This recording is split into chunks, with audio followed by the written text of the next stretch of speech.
తెలంగాణలో కోటి మంది మహిళలకు ఇందిరమ్మ చీరలు అందివ్వనున్నారు.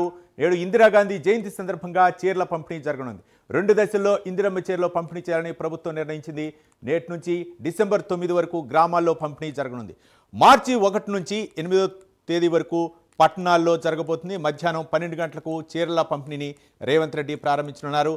నక్లెస్ రోడ్లో ఇందిరమ్మ విగ్రహం దగ్గర చీరల పంపిణీ జరగనుంది. అనంతరం గ్రామీణ మహిళలతో రేవంత్ వీడియో కాన్ఫరెన్స్ నిర్వహించనున్నారు.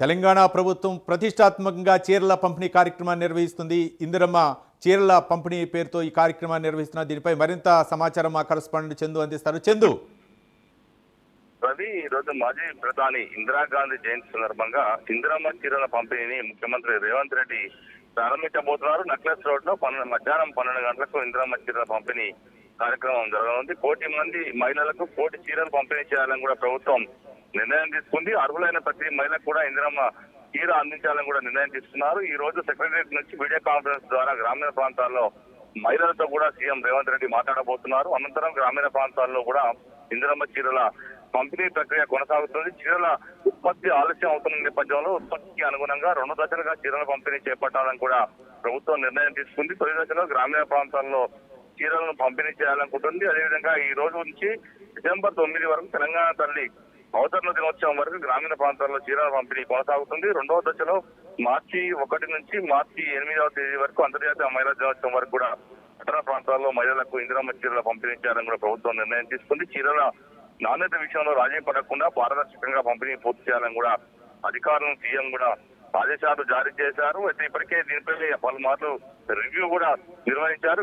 గతంలో బీఆర్ఎస్ ప్రభుత్వం అధికారంలో ఉన్నప్పుడు 10 ఏళ్ల పాటు బతుకమ్మ చీరల పేరుతో బతుకమ్మ పండుగ రోజు చీరల పంపిణీ, బతుకమ్మ ముందు చీరల పంపిణీ చేసేవారు. కానీ కాంగ్రెస్ సర్కార్ అధికారంలోకి వచ్చిన తర్వాత మాత్రం ఇందిరాగాంధీ జయంతి నుంచే చీరల పంపిణీ చేయాలి. ముఖ్యంగా గతంలో కొన్ని విమర్శలు కూడా చీరల పంపిణీ విషయంలో వచ్చే బతుకమ్మ చీరల విషయం నాణ్యత లేదని చెప్పి, కాబట్టి ఈసారి కాంగ్రెస్ ప్రభుత్వం మాత్రం చీరల నాణ్యత విషయంలో మాత్రం కొంత రాజీ పడవద్దని చెప్పి ముందే అధికారులకు సీఎం ఆదేశాలు జారీ చేసిన నేపథ్యంలో కొంత మెరుగైనటువంటి నాణ్యమైన చీరలు కూడా అందించాలని కూడా నిర్ణయం తీసుకున్నారు. ఈ క్రమంలోనే ఈ రోజు సీఎం రేవంత్ రెడ్డి 12 గంటలకు లాంఛనంగా ఈ కార్యక్రమాన్ని ప్రారంభించబోతున్నారు. రవి, రైట్. అంటే గతంలో కూడా విమర్శలు వచ్చాయి. మరో పక్క చేనేత కార్మికులకు ఈ యొక్క వర్క్ను అయితే అప్పచెప్పాలని చెప్పేసి గతంలో కాంగ్రెస్ అయితే డిమాండ్ చేసింది. ఈ నేపథ్యంలో ఈ వర్క్ని ఎవరికి అప్పచెప్పారు? మరో పక్క చేనేత కార్మికులకి అప్పచెప్పారా?